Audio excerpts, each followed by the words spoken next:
د دغه نه و دم پکې نه و دم پکې نه و. بیا دا د مونځ نه بعد یخه ملایي وله ورکړه یخه ملایي هغه یې نه شوه خوړی داسې په لاس کې نیولې وه لکه خوړی یې نه شوه لکه ساه پکې نه وه. تاسو له کوم ځای څه نوم دی ستا؟ ابدیر جی جی جی زما په دې مدرسې کې یوه میاشت وشوه. یوه میاشت صرف یوه میاشت د دې پکې ډېر وخت وشو. دا به د ما نه ډېر ښه خبرې زما پکې یوه میاشت وشوه. په دې یو میاشت په دوران کې تاسو څه چې دی نو دلته کې محسوس کړي دي د سبقونو په اعتبار سره سبقونه دلته کې څنګه ویلی کېدل؟ دلته سبقونه په سختۍ سره ویلی کېدل لکه د نورو مدرسو نه ډېره سختي وه. ستاسو استاد څوک و؟ ستا استاد څوک دی؟ بختیامین قاري صاحب. بختیامین قاري صاحب. په دې واقعه کې کم کم چې دی لکه د استادان هغه ملوث دي څنګه چې په میډیا باندې خو ډېر څه چلېږي لکه خو ستاسو روبرو چې کم څه شوي دي نو هغه څه؟ مونږ بار کلاس لګولی و دې برانډې کې. جی ناظم صاحب دا کوم مالک چې وفات شوی مال یې نوم نه را زما په دې مدرسې کې لږ وخت وشو. هغه راغی رای وسوي زمونږ د قاري صاحب ته حواله کړه که نه زمونږ د قاري صاحب وله تالاشي مالاشي واخېسته کوم مدرسې کوم دغه و هغه یې وله وکړو بیا یې وله چیک کړو دا یې دنده کوو داسې لته یې وله ورکړه په دې ځای داسې وارته او هغه یې ویل یو نور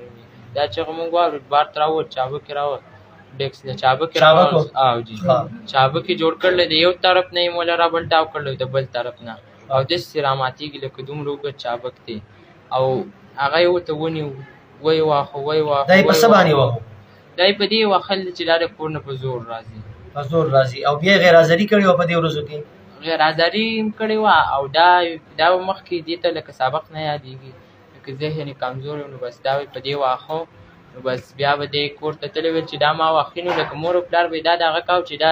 لکه د دې مدرسې نه ځان قلاری او دا په دغه وایي په قص وایي نو دا یې راوست تره یې راوستی و. دا وهونکی قاري صاحب تا څه نوم واخیستو؟ بختیامین بختیامین. او دغې لاول و بیا چې کله هغه ترې راووتو مونږ ته ویل سبق لکه وایي بیا په تیزۍ سره سبق وایي مونږ زر زر سبق وایو بیا مختمیم صاحب څه نه دی دغې لښته راواخېسته سپیړه لښته وه هغه یې راوړه باره. مختمیم څه نوم دی؟ مختمیم صاحب نوم ماله نه راځي محمد عمر قاسم چې دې لښته راوړه دندې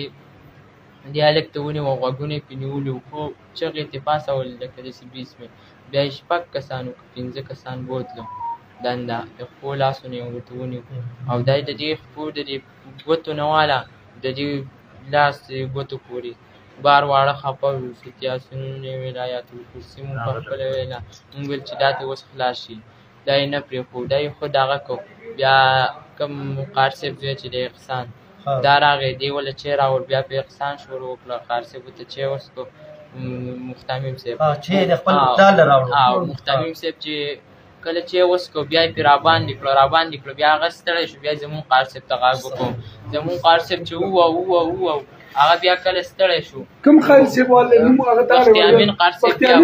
بیا راکېښودو او دا کوم چې په حوالات کې لیږي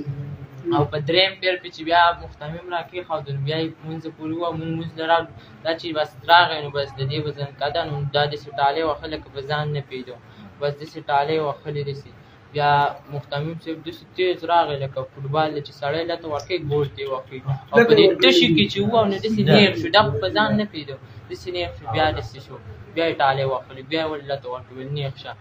لکه بدې خبرې مو ته وکړې هغه مونږ نه شو کولی بدې خبرې مو ته وکړې نو دا بیا مونځ یې لکه ونه کړه یو رکعت یې وکړو بیا پرېږدو لکه په ځان نه پوهېدو مونځ ته یې ورده په داسې حالات کې بس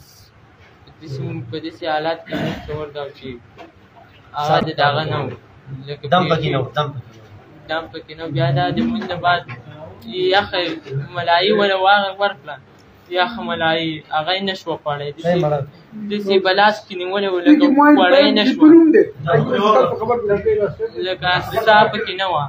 ملایي داسې خولې ته ونیو خوړی نه شوه یې خوړی هر څه ورته په زور به یې خوري په زور یې لږ یو چا کې تېر وو نو دا بیا داسې وولي دا کوم لیټر چې ولاړ نو دا لږ داسې دغه شو ګبراو شو ټول وړو جړل خوراک چا نه کړ داسې مخې ته پراته وو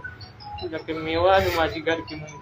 چې مخې ته پراته وو دا یې بوت دی میراب څه داسې ستن نه دی دې داسې حرام کړو نو دې له یو پیر اوبه راوړئ بل پیر له اوبه اخلئ داسې خوله واده کړی داسې